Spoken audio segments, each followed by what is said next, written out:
जय श्री हरि दोस्तों।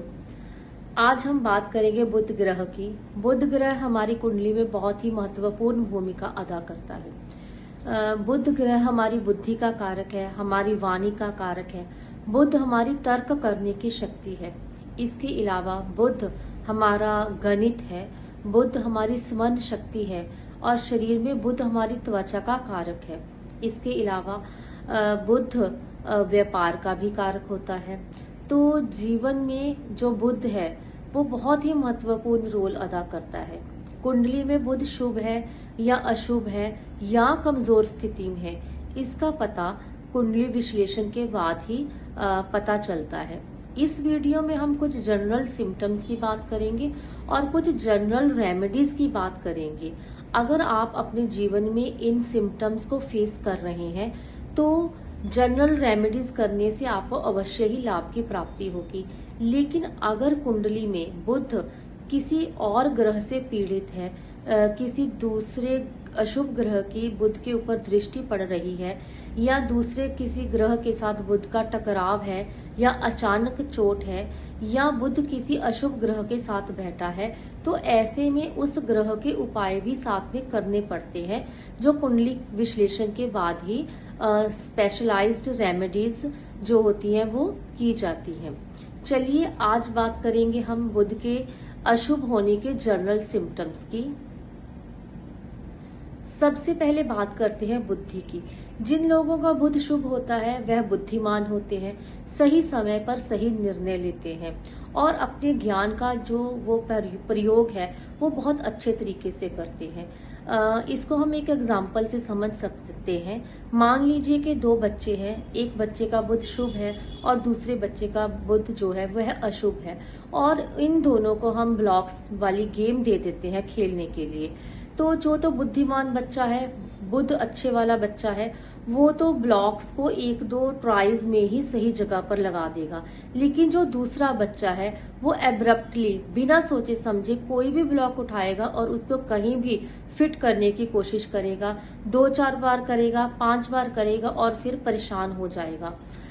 तो ये इन दोनों चीजों में जो बुध है वो बहुत ज्यादा उसका रोल है। तो दूसरे नंबर पर बात आ जाती है हमारी वाणी की। कुछ लोगों की बोलचाल बहुत अच्छी होती है, ऐसे लगता है कि इन लोगों को सुनते ही रहें।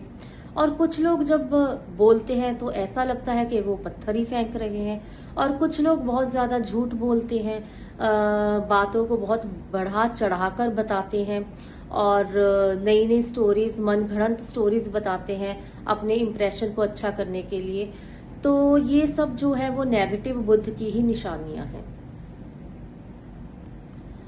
नेक्स्ट बात आती है तर्क की। आप दूसरों को अपनी बात किस तरह से समझा पाते हैं, समझा भी पाते हैं या नहीं, और अपनी बात को समझाने के लिए आप किन तर्कों का प्रयोग करते हैं, वो तर्क उस समय सूटेबल है या नहीं, वो सामने वाले को प्रभावित कर रहे हैं या नहीं, इसका जो डिपेंडेंसी है वो भी बुध ग्रह पर ही है। अगर तो बुध शुभ है तो आप आसानी से कोई भी तर्क देकर अपनी बात दूसरों को आसानी से समझा पाते हैं, वरना आपको इसके उलट परिणाम जो है वह प्राप्त होते हैं। इसके आगे आ जाता है गणित।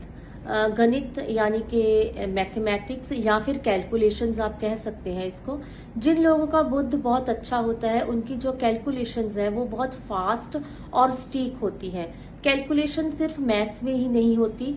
कैलकुलेशंस कोई भी निर्णय करने से पहले हम उनके शुभ या अशुभ परिणामों की कैलकुलेशन करते हैं। तो अगर तो शुभ बुध है तो व्यक्ति बहुत सही समय पर सही निर्णय लेगा, कैलकुलेशन उसकी बहुत फास्ट होंगी। लेकिन जिसका बुध अशुभ है वो सही निर्णय लेने में बहुत ज्यादा कंफ्यूज्ड रहता है, वो सही समय पर सही निर्णय नहीं ले पाता, जिसकी वजह से उसको अपने जीवन में, अपने व्यापार में नुकसान उठाना पड़ता है। इसके आगे बात आती है व्यापार की। बुध व्यापार का भी कारक है। जिन लोगों का बुध शुभ होता है वो बहुत अच्छे व्यापारी होते हैं, लेकिन जब बुध अशुभ होता है तो व्यापार में उतार चढ़ाव आते रहते हैं, व्यापार में घाटे होते हैं, लोग बार बार व्यापार बदलते रहते हैं और कई बार व्यापार में बहुत भारी नुकसान उठाने पड़ते हैं और लोग जो है वो कर्ज में डूब जाते हैं। इसके आगे बात आती है हमारी हैंड राइटिंग की। जिन लोगों का बुध शुभ होता है उनकी हैंड राइटिंग बहुत अच्छी होती है, लेकिन जिनका बुध अशुभ होता है वो लिखते तो है लेकिन भाषा समझ में नहीं आती कि इन्होंने किस भाषा में क्या ही लिखा है। उसके बाद बात आती है हमारी स्मरण शक्ति की। हमारी जो शिक्षा है वो हमारी स्मरण शक्ति पर ही निर्भर करती है। अगर तो स्टूडेंट्स को पढ़ा लिखा या सुनी हुई चीजें याद रहती हैं तो एग्जाम में वो उनको अच्छे स्कोर मिलते हैं, लेकिन कुछ बच्चे हैं जो बहुत लंबे समय तक पढ़ते रहते हैं लेकिन जब एग्जाम में जाते हैं तो बिल्कुल ब्लैंक हो जाते हैं, उनको पुरानी कुछ भी जो बातें पढ़ी हुई हैं वो याद ही नहीं आती। ये सब बुध की खराबी के कारण ही होता है। इसके बाद बुध जो है हमारी त्वचा का भी कारक है। अगर तो आपकी त्वचा हेल्दी है, सुंदर है, तो इसका मतलब है कि बुध कुंडली में शुभ परिणाम दे रहा है। लेकिन अगर आपकी त्वचा पर बहुत सारे दाग धब्बे हैं, ब्लेमिशेस हैं, या फिर आपको बार बार स्किन एलर्जीज का सामना करना पड़ता है, सनबर्न का सामना करना पड़ता है, तो समझ लीजिए कि यह अशुभ बुध की निशानी है। लेकिन बुध यहाँ पर कमजोर होने से ही ये सिम्टम्स नहीं आते।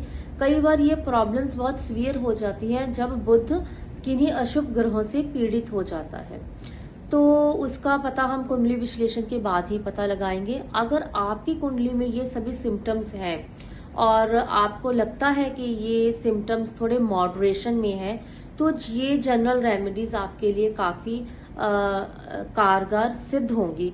आप ये रेमेडीज करें, आपको अवश्य ही शुभ फलों की प्राप्ति होगी। सबसे पहले हम रेमेडी की बात करेंगे। आप गणपति जी की पूजा करें। गणपति जी जो है वो बुद्धि के कारक देवता हैं। गणपति जी हमें बुद्धि प्रदान करते हैं, तो आप गणपति मंत्र का 108 बार जप अवश्य ही करें और बुधवार के दिन गणपति जी को दुर्वा घास जो है वह अर्पित करें और भविष्य से आपको शिक्षा में भी लाभ की प्राप्ति होगी और जीवन के हर क्षेत्र में आपको लाभ की प्राप्ति होगी। दूसरे नंबर पर आप बुधवार का व्रत करें। अगर आपकी सेहत ठीक है, आप व्रत कर सकते हैं, तो अवश्य ही आप बुधवार के व्रत करें। तीसरे नंबर पर आप गाय को हरा चारा अवश्य ही खिलाएं। चौथे नंबर पर आप पक्षियों के लिए कुछ दाना पानी का प्रबंध करें। घर से बाहर जाकर ही आप पक्षियों को दाना वगैरह डालकर आएं। घर की छत पर आपने यह उपाय जो है वह नहीं करना है। इसके अलावा जो है आप हरी वस्तुओं का दान जो है वह कर सकते हैं, लेकिन हरी वस्तुओं का दान तभी करना है जब बुध अशुभ है। अगर कमजोर है तब नहीं करना है। अगर बुध बहुत अशुभ है तभी आप हरी वस्तुओं का दान करेंगे। इसके अलावा नवरात्रों में आप कंजक पूजन करें। जो कंजकें हैं वह बुध ग्रह से संबंधित होती हैं।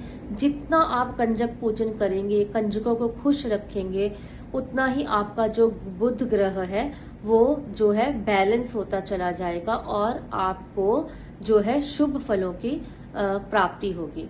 उम्मीद है यह वीडियो आपको पसंद आई होगी। अगर पसंद आई है तो इसको अवश्य ही लाइक करें और ऐसी ही और जानकारी के लिए आप इस चैनल को सब्सक्राइब कर दीजिए। जय श्री हरि।